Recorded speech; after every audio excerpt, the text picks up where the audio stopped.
Bila kesabaran dah hilang, itulah berpuncanya guna jalan singkat, iaitu guna ilmu penunduk. Saya letak benda dalam makanan suami. Rasa takut tu, bersalah tu mula-mula memang ada. Tapi sebenarnya dia punca yang buat saya jadi berani nak buat macam ni. Jadi bodoh lah. Boleh pakai satu perkataan mudah, saya kata jadi bodoh. Dan itu tujuan sebenarnya ubat penunduk.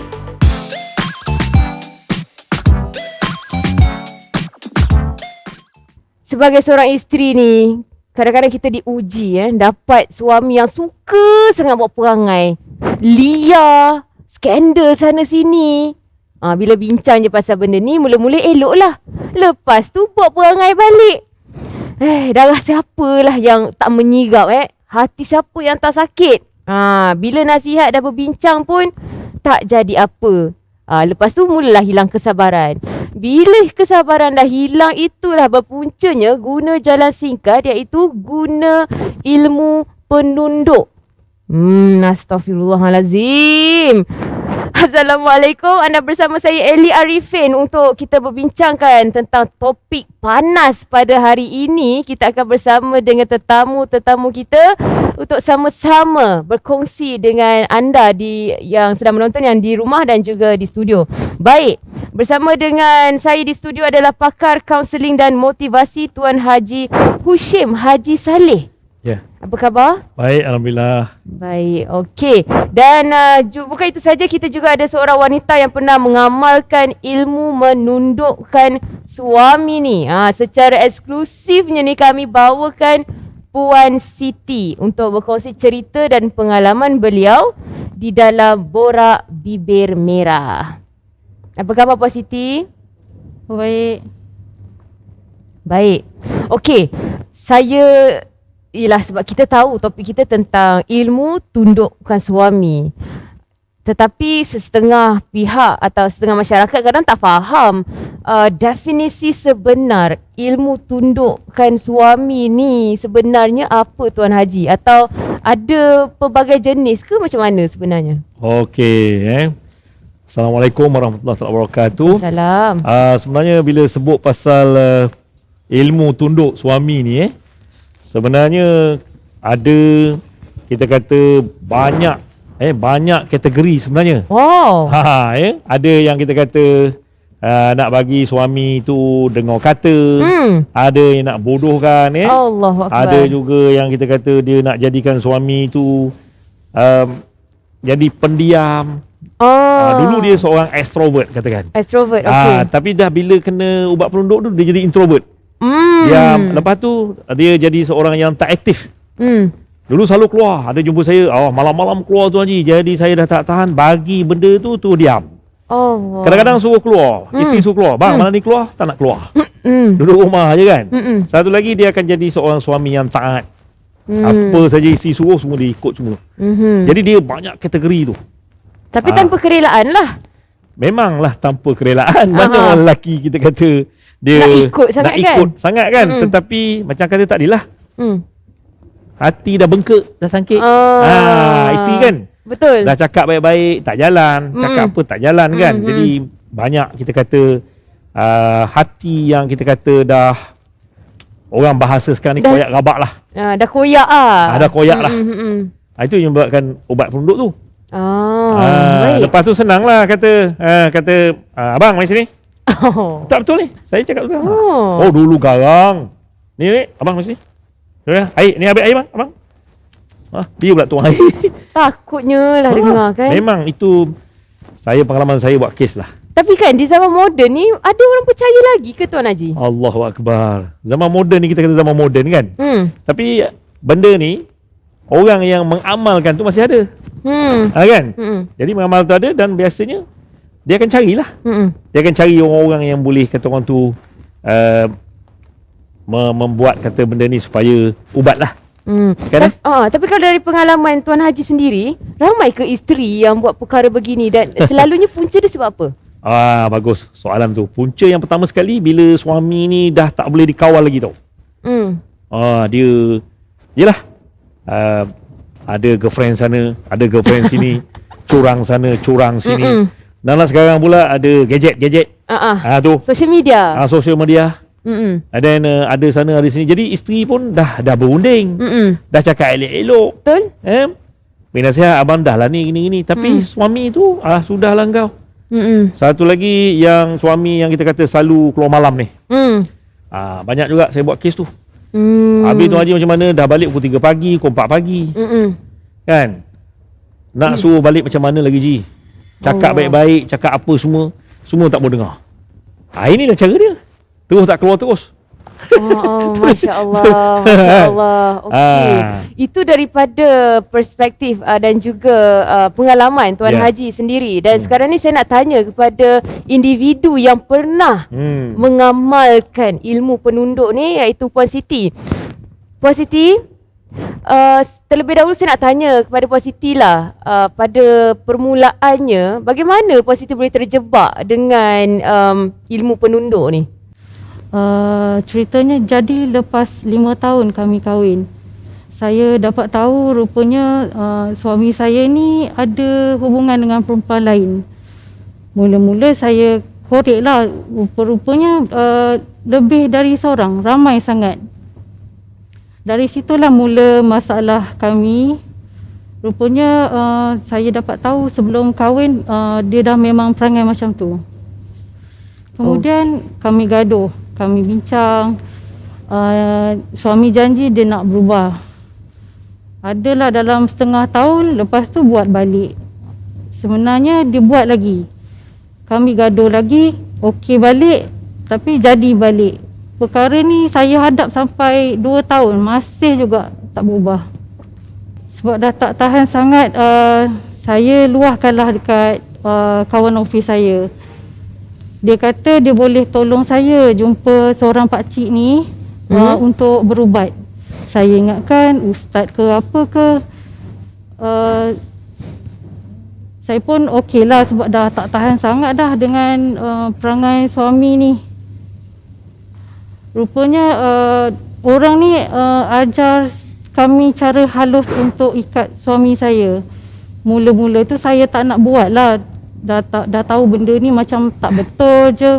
Tapi bila tengok perangai suami saya makin menjadi-jadi, saya nak cuba buat jugalah apa yang pakcik tu ajar saya. Okey, baik. Masya Allah. Seram juga dengan pengakuan daripada Puan Siti ni kan. Tapi saya nak tanya Puan Siti lah. Masa buat tu, tak rasa bersalah ke ataupun macam mana? Dan apa antara amalan yang Puan Siti lakukan? Kalau tanya pasal tu, saya rasa cukup lah. Saya letak benda dalam makanan suami. Tapi tak perlulah rasanya kalau saya cerita detail kat sini, nanti orang tak lalu pula nak makan. Kalau fikir balik memang kalau ikutkan macam tak sanggup lah sebenarnya. Betul. Tapi kebanyakannya memang melibatkan makanan lah. Senang cerita. Rasa takut tu, bersalah tu mula-mula memang ada. Saya tahu benda ni memang salah. Teragak-agak kita nak buat. Tapi bila saya fikir balik, nak sampai bila nak terus hadap perangai suami ni macam tak berubah-ubah. Saya buat juga. Tapi jujur memang tiap kali saya buat macam ni, memang perasaan bersalah, takut tu memang akan datang balik. Tapi sebenarnya dia punca yang buat saya jadi berani nak buat macam ni. Jadi kita dah geram sangat dah sebenarnya. Tadi Puan Siti bagi tahu ada rasa bersalah juga, tapi macam ada terfikir tak yang sebenarnya perbuatan seperti ini berdosa? Kalau bab dosa pahala, masa tu saya dah tak fikir dah sebenarnya. Hati saya dah sakit, dah hancur dah sebenarnya. Tapi dalam masa yang sama saya sayang suami saya sayangkan keluarga saya tak nak benda ni berlarutan lagi. Saya tak nak hilang suami saya. Bila saya solat, saya jadi takut, saya menangis, rasa bersalah, semua ada perasaan tu. Saya tak tahu nak cakap macam mana dah. Tapi bila saya cerita dekat kawan-kawan, saya tanya pendapat mereka, mereka cakap cubalah ikhtiar untuk selamatkan rumah tangga saya kan. Tapi saya nampak itu je lah caranya pada waktu tu. Ikhtiar kawan-kawan. Tanya pendapat kawan-kawan. Seperti mana yang kita ada borak sebelum kita memulakan program ni tadi kan Tuan Haji. Betul. Kawan-kawan tu dah macam orang kata penasihat yang paling bertauliah lah kan. Bukannya dari segi ke arah yang lebih positif kan, tetapi dia secara tak langsung sebenarnya membantu merosakkan juga rumah tangga tu kan. Betul. Jadi hukum bagi amalan ilmu penunduk ni sebenarnya apa dia Tuan Haji?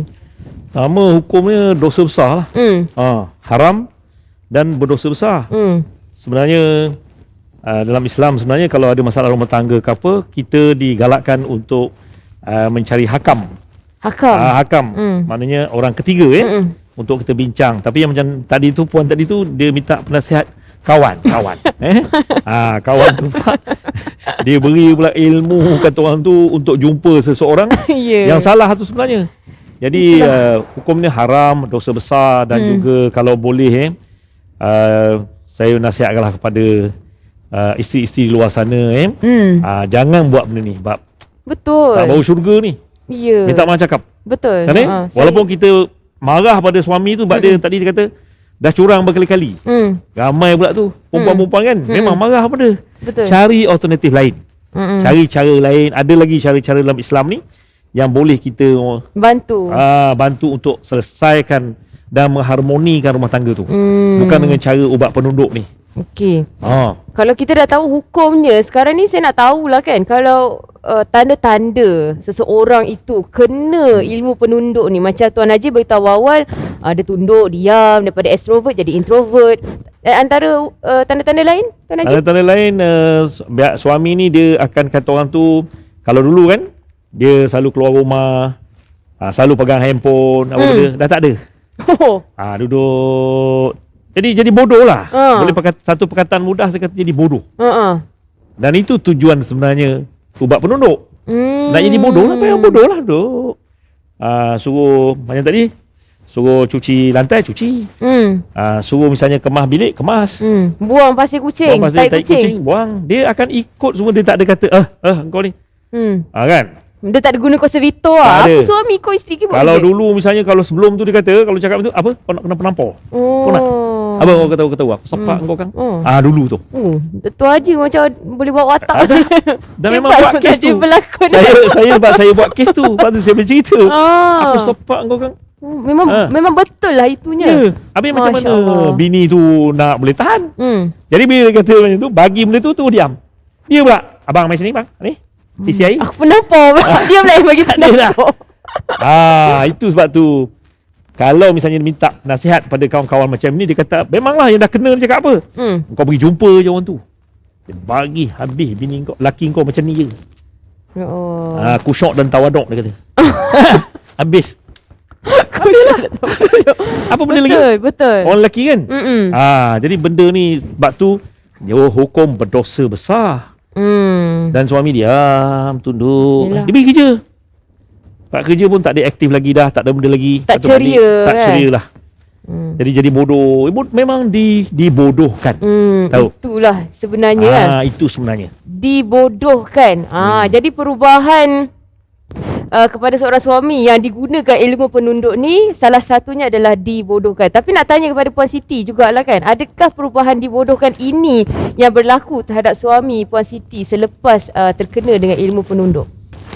2-3 bulan lepas saya buat benda kotor tu, nampak jugalah macam ada perubahan. Suami lebih banyak duduk kat rumah. Kalau kawan-kawan ajak keluar pun memang dia tak nak. Masa tu saya macam rupanya kan. Tapi makin lama macam makin pelik. Suami saya dah jadi macam bela-bela, cakap pun tak nak. Kat saya dia macam takut. Dengan anak-anak pun dia dah macam pelik-pelik. Anak pun dah tengok lain macam je kan. Kadang-kadang bila saya tegur ke apa ke, dia diam je. Kat situ pun saya pula dah lama-lama dah jadi risau sebab dah jadi macam orang lain. Kat situ saya betul-betul sedarlah dengan apa yang saya buat tu memang dah sangat-sangat salah. Dah sedar kan. Tapi adakah sekarang ni Puan Siti masih lagi melakukan ilmu penunduk tu? Dah tak buat dah. Lepas suami jadi macam tu memang saya dah jadi takut sangat. Saya risau. Saya terus berhenti semua segala benda tu sudah tinggal. Saya memang takut sangat. Saya bagi tahu suami, saya minta ampun, minta maaf, menangis sangat dekat dia. Masa tu memang saya ingat habislah perkahwinan kami ni. Tak tahulah nak cakap apa masa tu kan. Kemudian saya mula bagi tahu terus terang dengan keluarga, berbincang untuk macam pulihkan kami berdua. Keluarga kami sangat menyokong, bawa kami berubat, jumpa ustaz segala macam-macam lah yang kami hadap. Alhamdulillah saya syukur sangat sebab suami masih boleh terima saya lepas apa yang dah saya buat dekat dia tu. Kemudian suami makin okey, kami pun berbincang, saya berbincang dengan dia untuk buat yang lebih baik. Kita dua-dua pun dah sedar memang kami dua-dua memang ada salah masing-masing lah. Kemudian kami pergi kaunseling, kelas agama dan sekarang pun kami cari ilmu yang lebih baik untuk perbaiki diri, keluarga, rumah tangga kami. Saya memang betul-betul menyesal sangat-sangat. Saya dah taubat dengan apa yang saya dah buat selama ni. Alhamdulillah Puan Siti dah menerima, dah sempat terima kesedaran dan sebab bertaubat kan.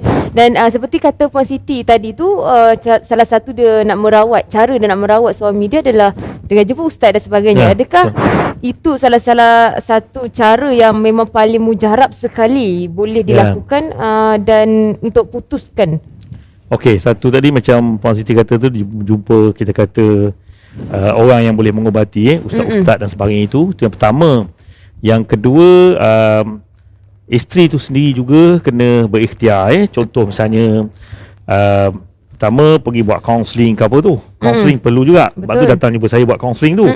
Yang ketiga ni lebih kepada kita kata macam isteri tu yang tadi minta maaf dengan suami supaya kata orang tu dapat redha suami. Kemudian satu lagi solat. Lepas tu buat solat tahajud malam. Lepas tu banyak baca Quran lah.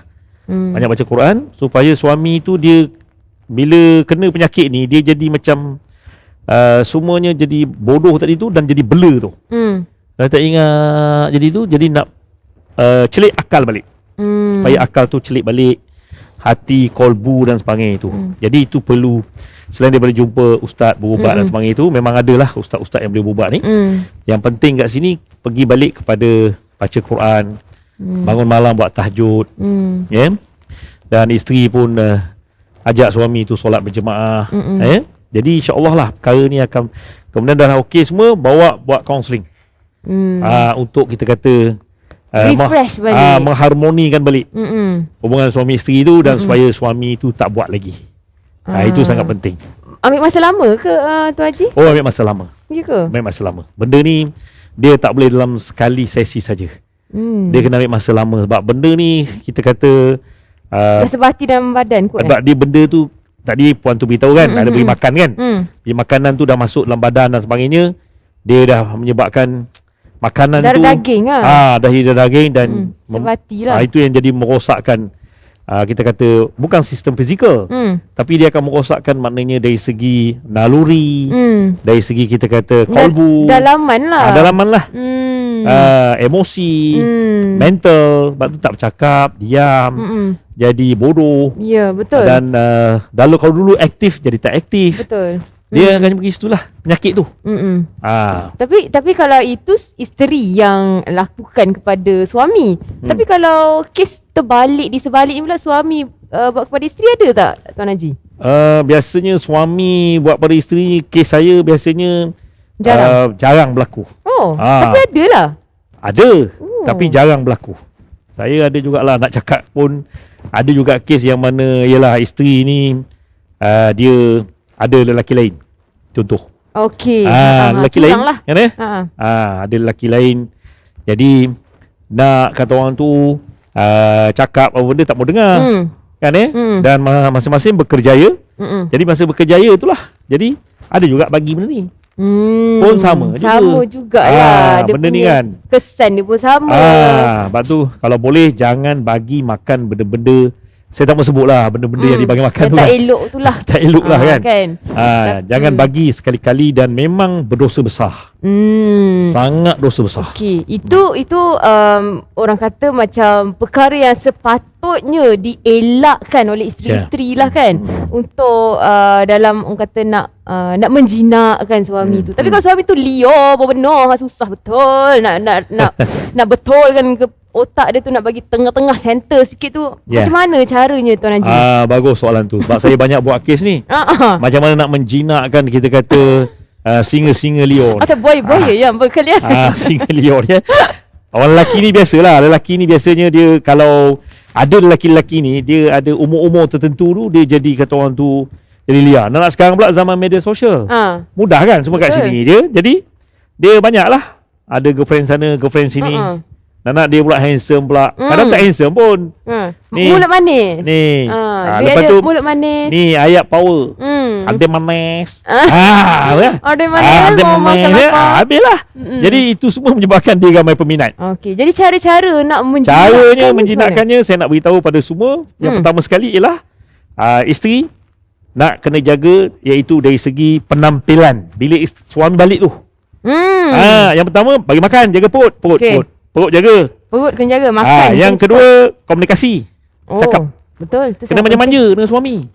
Kalau suami balik penat, macam mana manja-manja. Abang. Buat cacat pun tak apa. Dang. Tak, ni betul ni. Okey. Saya baru buat pagi tadi. Saya ada kes pagi tadi. Oh, ya ke? Sama. Ni kes. Tu saya boleh cakap tu. Akbar. Jadi isteri tu kena manja-manja.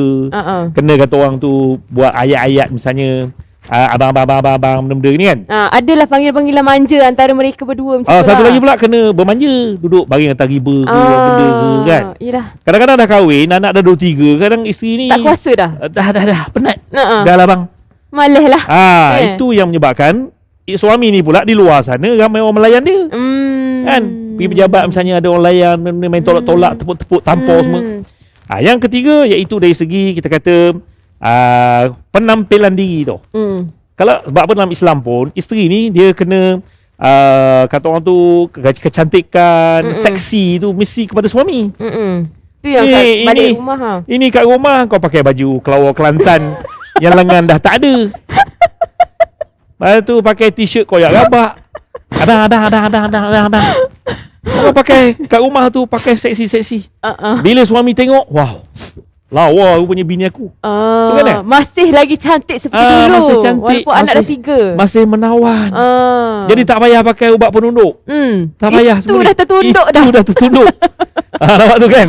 Jadi itu kena rajin goda suami lah maksudnya. Ya betul lah. Makin lama apa usia perkahwinan makin lama makin mencabar. Makin lama makin mencabar. Sebab apa kadang-kadang minta maaf kan Eli, kadang orang perempuan bila anak 3-4 dah badan pun dah macam dah peti lari ais. bentuk sikit Dah macam lah. peti ais. Jalan pun dah gedek. Bila lelaki tengok Sebab tak jaga penampilan. Di luar sana ni dalam ni lagi, dalam handphone ni apa benda tak ada. Buka je. Semua ada. Saya bercakap ni berdasarkan kes. Pengalaman. Bukan pengalaman lagi, kes saya buat. Yang datang jumpa saya. Kan? Jadi kalau boleh isteri-isteri ni kalau boleh kita Kena jaga jaga penampilan. Ya. Okey, itu dari segi fizikal luarannya lah. Mungkin ada doa yang boleh membantu ataupun penawar ke untuk Dia sebenarnya mendorong. kalau nak kata doa ke apa ke semua, kalau kita orang Islam ni, kalau kita jaga solat, yang penting juga ialah solat berjemaah. Dengan suami itu petua dia. Jadi suami jadi imam, kita jadi makmum. Lepas solat tu salam, peluk, cium dia. Allah. Nampak tu kan? Menambah kasih sayang. Bonding. Bonding tu, itu petua dia. Lepas tu kita juga selalu kata orang tu baca Quran, tadabbur Quran. Lepas baca tu insya-Allah. Lepas tu berkomunikasi dengan suami, cakap. Atau ada petikan doa yang Tuan Haji selalu amalkan untuk isteri dan boleh kongsikan ke? Saya sebenarnya saya doa-doa ni kita boleh bacalah ayat kursi boleh kita baca. Tak ada masalah kan. Asalkan niat hati tu lah. Niat hati kita. Tapi yang penting kalau doa saja kita tak melakukannya. Yang penting ialah kita kena melakukan tu. Selalu sentuh, selalu peluk, selalu pegang. Sentuhan penting lah. Yes, sentuhan penting. Baik. InsyaAllah. Betul. Okey, itu daripada pendapat Tuan Haji dan juga nasihat yang Tuan Haji boleh kongsikan kepada anda yang sedang menonton sekarang ni. Saya nak tanya kepada Puan Siti setelah apa yang terjadi, Puan Siti rasa sekarang ni yang mungkin apa yang Puan Siti boleh kongsikan dengan penonton ya tentang perasaan Puan Siti sekarang ni? Saya tak rasa layak lah kalau bab nasihat, kalau dah tengok apa yang dah jadi ni kan. Tapi apa yang saya boleh cakap, dalam rumah tangga ni memang normal, ada ujian, ada dugaan masing-masing. Tak kisah pada suami ke, isteri ke atau anak-anak. Kalau ada masalah tu sepatutnya kita cari jalan penyelesaian yang sepatutnya dengan waras sebenarnya. Jangan pergi pada orang yang salah macam yang dah saya buat hari tu. Walaupun orang tu kawan rapat kita sendiri, kalau benda tu dah salah tu janganlah buat. Macam saya tanya kat kawan baik dekat office tapi benda tu benda salah. So kita kena nilai sendiri, kena waras sendiri, fikir sendiri. Kalau pasal counselling tu pula, mungkin kalau orang cakap lah leceh lah, nak pergi malas lah, nak pergi ke pejabat agama tu apa semua. Tapi percayalah, itu semua yang akan banyak membantu kita kita kembali ke sepatutnya, membaiki akidah kita balik dari terjebak dengan bomoh-bomoh, dengan benda-benda yang tak patut pun. Ataupun paling tidak carilah keluarga, ahli keluarga yang rapat, yang boleh kita percaya untuk kita rujuk, kita berkongsi, tanya pendapat. Itu je lah yang saya boleh kongsi. Dan lagi satu yang paling penting, kalau untuk senjata kaum isteri ni doa. Doa banyak-banyak. Baik. Terima kasih Puan Siti. Doa banyak-banyak kan. Okey, ni satu soalan tambahan saya nak tanya kepada Tuan Haji lah. Biasanya dalam masakan kan, seperti Tuan Haji bagi tahu tadi, kena jaga perut suami. Masakan paling penting jugalah selain daripada komunikasi dan sebagainya. Dan setengah isteri mungkin membaca doa-doa yang mereka amalkan. Yang baik lah, doa yang baik dalam masakan, contohnya masak nasi, doa niatlah supaya rumah tangga harmoni, suami tak liar sangat dan sebagainya. Adakah itu boleh membantu juga? Eli, sebenarnya macam ni, bila kita kata wanita-wanita masak tu kan, biasa masak beras ke apa tu, baca bismillahirrahmanirrahim kan lepas tu niatlah kita, dia dengan bismillahirrahmanirrahim pun dah cukup. Baca tu, basuh beras, basuh apa, baca, dan di situ niat kita lah supaya suami tu maknanya dia kata orang tu sayang pada aku, sayang pada anak-anak, sayang pada keluarga. Dia pergi mana-mana pun dia ingat balik keluarga dia kan. Dengan kita baca dan sebagainya itu pada masakan-masakan kita dan sebagainya. Itu penting lah. Itu doa tak semestinya panjang lebar, dan doa boleh dalam bahasa Melayu. Tidak dalam bahasa Arab. Kita boleh doa dalam bahasa Melayu. Doalah, ya Allah Tuhanku, aku bagi makan suami aku ni. Sebab apa? Orang perempuan ni bila masak dia dapat pahala. Bila basuh tu semua dapat pahala tu. Semua dapat pahala. Kan? Baik. Basuh dalam bersih kau benda semua. Doa semua tu. Jadi suami pun sayang dan dia rasa air tangan isteri. Itu yang penting. Yang paling mahal tu, air tangan isteri air tu. Tangan tu kan. Sedap tak sedap belakang cerita. Belakang cerita. InsyaAllah. InsyaAllah. Boleh belajar dekat YouTube pun ada. Google saja. Okey. Dari sudut kaunseling dan motivasi lah, apa Tuan Haji boleh sampaikan nasihat kepada penonton di luar sana? Tak kisahlah isteri ke suami ke. Saya cakap macam ni, sebagai seorang kaunselor, saya license kaunselor, saya ada klinik persendirian, dan saya banyak buat kes-kes ni, boleh katakan 2 kes, 3 kes satu hari Masya Allah. untuk mengharmonikan rumah tangga. Kepada pasangan-pasangan luar sana, kalau ada misalnya konflik rumah tangga ke, ataupun kita kata dah mula, kita suami isteri dah mula ada kata orang tu syakwa sangka, cemburu dan sebagainya itu, datang jumpa kaunselor cepat-cepat. Kaunselor perkahwinan tu. Sebab dalam kaunseling perkahwinan, yang pertama ialah kita educate. Kita belajar dulu. Sebab apa? Nak pergi balik kepada dalam perkahwinan, yang penting ialah trust. Kepercayaan. trustworthy. Trust. Sebab hari ni semua kita kerja. Betul. Keluar. Kan? Isteri keluar, balik pukul 5 petang. Yang penting ialah trust. Yang kedua ialah kita kata komunikasi. Jadi bila datang buat kaunseling, biasanya dalam kaunseling ni kita akan pergi kepada apa sebenarnya pasangan tu perasaan dia tak puas hati ke apa, akan cakap. Dalam kaunseling saya akan panggil seorang-seorang. Mula isteri masuk dulu, isteri cerita. Macam tadi, dia tak puas hati sebab suaminya tak bercakap. Suaminya asyik main gadget je. Main game je. Main gadget je, main game main, lepas tu asyik ketawa seorang-seorang. Tapi dengan isteri tak bercakap. Communication breakdown. Nampak tu?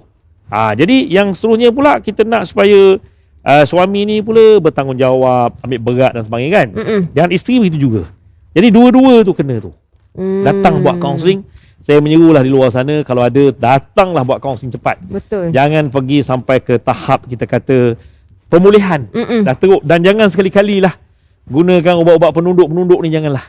Dosa besar, tak bau syurga nanti. Ya Allah, takut kan? Allah Akbar. Dosa besar. Kita minta jauh lah segala perkara yang tak baik ni. Baik, terima kasih banyak-banyak Tuan Haji Mushim dan juga Puan Siti kerana sudi berkongsi dengan kita sendiri di sini di Borak Bibir Merah terhadap pengalaman dan juga supaya apa yang dikongsikan dapat menjadi pengajaran dan juga teladan kepada anda di luar sana.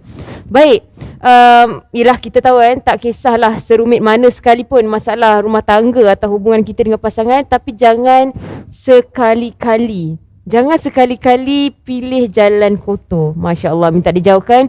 Sebab kita ada banyak sangat cara yang boleh kita lakukan, kita perbaiki dengan cara yang lebih baik dan lebih positif, insya-Allah. Baik, sampai di sini saja Borak Bibir Merah. Terima kasih kepada anda yang menonton. Jangan lupa like, komen dan share Borak Bibir Merah siri 33 ini dan follow ke semua platform Sinar Plus. Saya Elia Arifin. Kita jumpa lagi insya-Allah. Assalamualaikum.